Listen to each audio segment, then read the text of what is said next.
Hey guys, it's Jacqueline with Stage Right Secrets, and I'm with David Dunn. How are you? Doing well. Awesome. Okay, and for people who haven't heard of your music, what song would you have them listen to first? Oh God, what a loaded question. I know. The one that people listen to the most, I would say, probably. How about if we just, that'll be my answer. All right. Is Today Is Beautiful. Very good song. So, if you haven't. YouTube. Yeah, I'll put a little link right here. Click on that. All right, and you are from Nashville. So are there any hidden, well, you live in Nashville now. You're from Texas. I live in Nashville. Nobody is actually from Nobody Nashville. is actually from Nashville. If you meet somebody from Nashville, that's a foreign animal. Yeah. So are there any hidden gems you love to hit up here, like restaurants, shops, anything? Oh God, there's tons. I was just telling somebody yesterday, my very favorite place to eat in Nashville is a place called Germantown Cafe. Yes. Which is the most outrageously delightful food you will ever put in your mouth. Their French toast is a bomb. Their French toast is amazing, and their beignets, which they call like rolls, are absolutely delightful. It's literally, they bring out donuts before you eat your meal. Donuts. Very nice, very cool. And we stalked your social media, and we had fans tweet us questions. One of the fans actually tweeted a very interesting question, and I actually do want to know.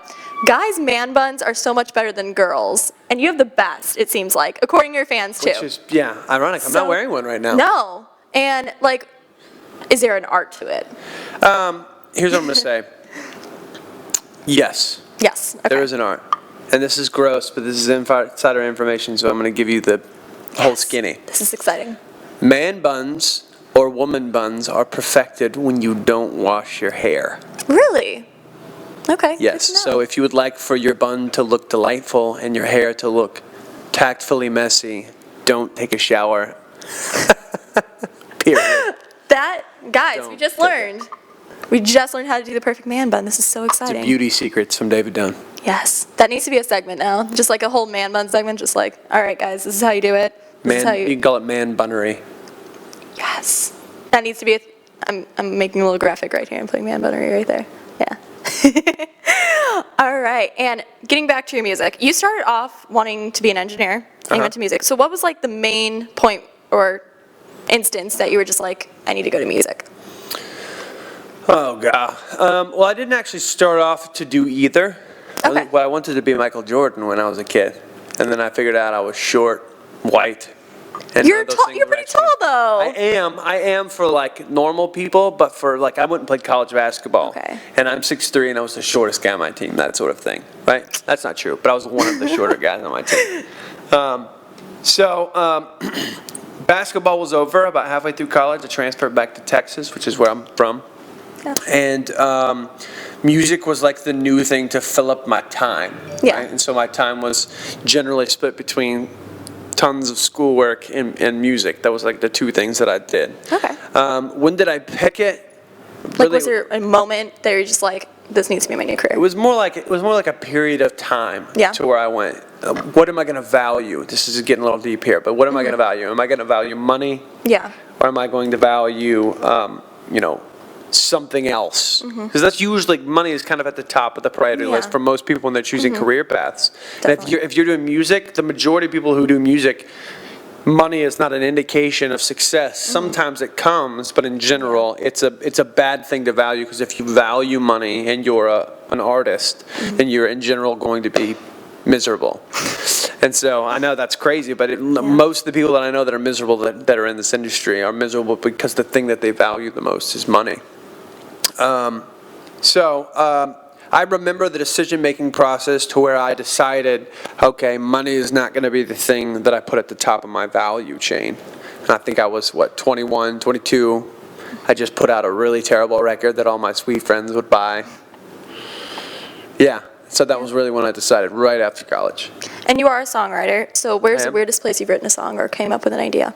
Weirdest place? Yes. Coming up with an idea, that one's easy. Coming up with an idea, I literally come up with ideas. Some dude just dropped his guitar a minute ago, and my brain like kicks into overload to go like, oh God, there's a song somewhere in there, right? So that, writing, like inspirations for songs literally comes from anything that happens around me at any period of time. Okay. So I could write a song about this, you never know. You'd have to do something really weird, and I'd be like, why did she do that? And that's where the song came from. Weirdest place I've ever written a song was up on the roof of my mom and dad's house. Very cool. In Texas? in Texas. That is awesome. At like 2 o'clock in the morning with my best friend from high school who I hadn't seen for years. And did that song make it out? Have we heard it or no? No, it's a terrible It was a terrible song. Okay. But it was so fun to write. Very cool. And if money was no object, what would your dream stage production and setup be? Dream stage production setup. I initially want to say the Ryman just because it's something I grew up hearing about. Okay. I would probably do something like Red Rocks. Okay, very cool. And would you have any like pyro or anything, or would you want any cool things on your stage? Yeah, I would probably, I mean, oh God, I could talk about this for a long time probably. I would do a whole bunch of artistic things. How about Yeah, that? okay, I would very probably cool. put a big sheet. This is weird, but I'm going to do it. I would put a big sheet in the front of the stage. Okay. And then do a light show on the back of it. And probably half of the show would be a silhouette as opposed to, That would be amazing. yeah. I think that would be really cool. That Or is boring, so cool. one of the two. No, I think that's really cool, and all my editors are nodding along, so I think so. Cool. And when we were on your social media, we saw a little video with the Dude Perfect guys. How long did that take, for real? With the Dude Perfect guys? Yes. Oh, no, it wasn't with the Dude Perfect Well, guys. you were doing it for the Dude Perfect guys. Inspired. Yes. Inspired by them with Building Fortitude. Yes. Those guys are from Texas as well. Are right? they? They were just regular dudes. I think I met one of them one time when he was Okay. a part of some fraternity gig that I was playing. Whose idea was it, and how long did it take, like 50 million tries to get it right? Well, it was on the bus, right? Yeah. So it was all of us artists and the crew guys. And the bus was moving, right? And the bus was moving. Oh, goodness. And the bus was moving. And so I think it started naturally, right? We had a ping pong ball and somebody started throwing it off of somebody else's head. And then it kind of transferred into trying to go into a solo cup. By the way, if you haven't seen this, I'll make a little video thing, and I'll make a little GIF right here. you should look at it because it was unbelievable. And it was one of the best moments of my life. Yeah? And it took like 2 hours for us to finally get that thing in there. Okay, the bus So is the moving, throw, though. I'm holding the cup. Yeah. And I was not supposed to move it, so I just sat there holding the cup like this, and this other cat took a ping pong ball and off of another dude's head into my solo cup. It was unbelievable.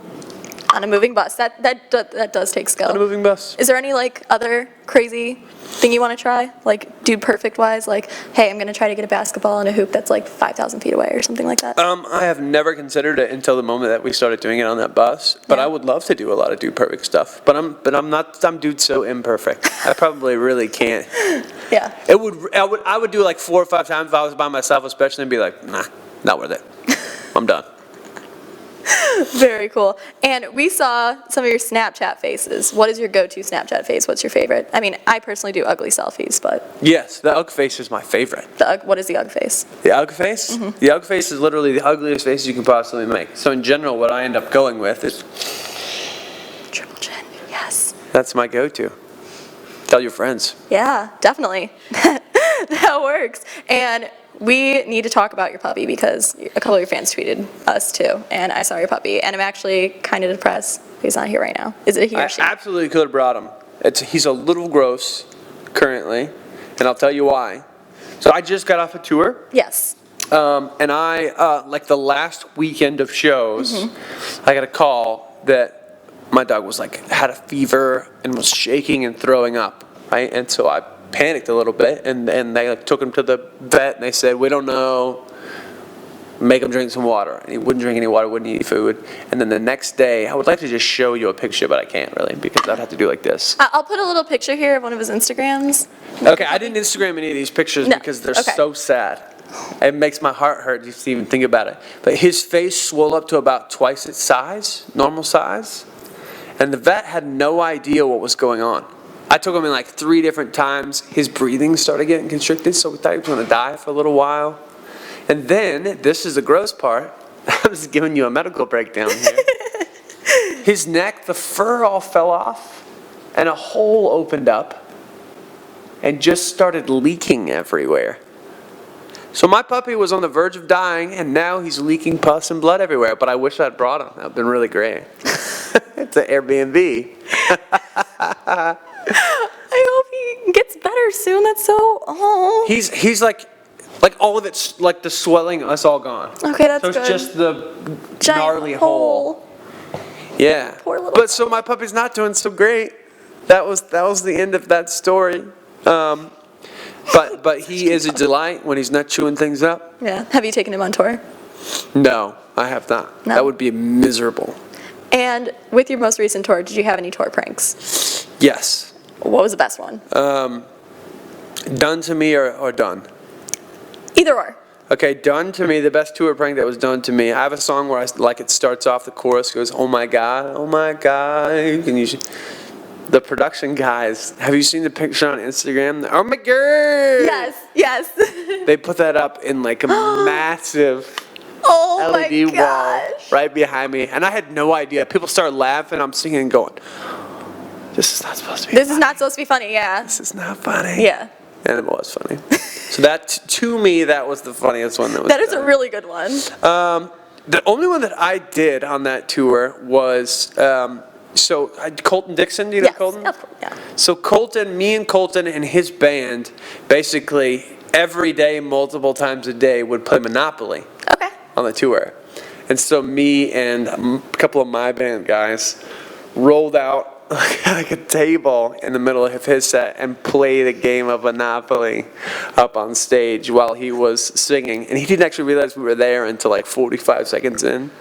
And then he turned around and he played with us. That was, I was just gonna ask, like, yeah. did he Colton join joined in? That was a really good one. Thank you. Great job. And I know on one of your signs for your dressing room, it says Crew Pizza Chief.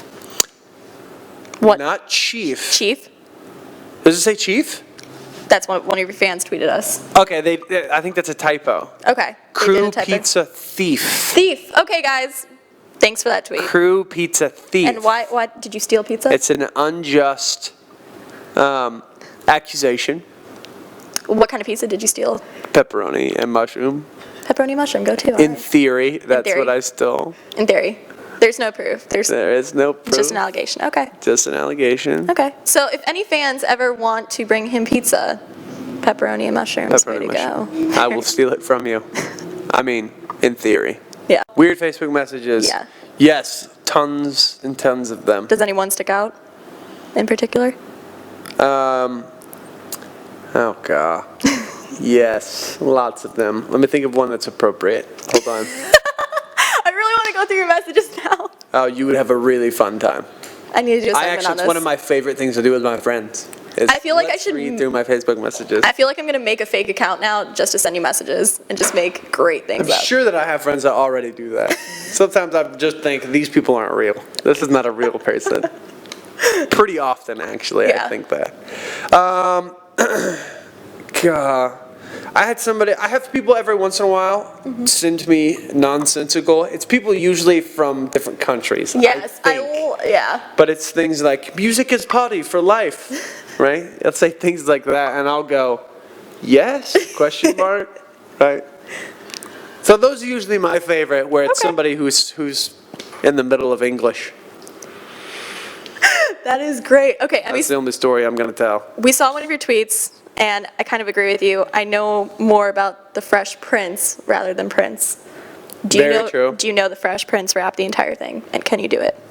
In West Philadelphia, born and raised on the playground is where I spent most of my days. Chilling out, relaxing all cool, and playing some b-ball outside the pool.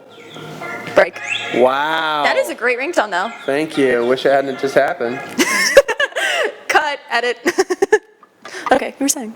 You're rapping. Relaxing all. When a couple of guys, they were up to no good, they started making trouble in my neighborhood. I got in one little fight, my mom got scared and said, you're moving with your auntie and your uncle in Bel Air. And that's about the extent of what I know. It keeps going from there. It does, actually. but you did great. Thank you. This has been the best interview, honestly.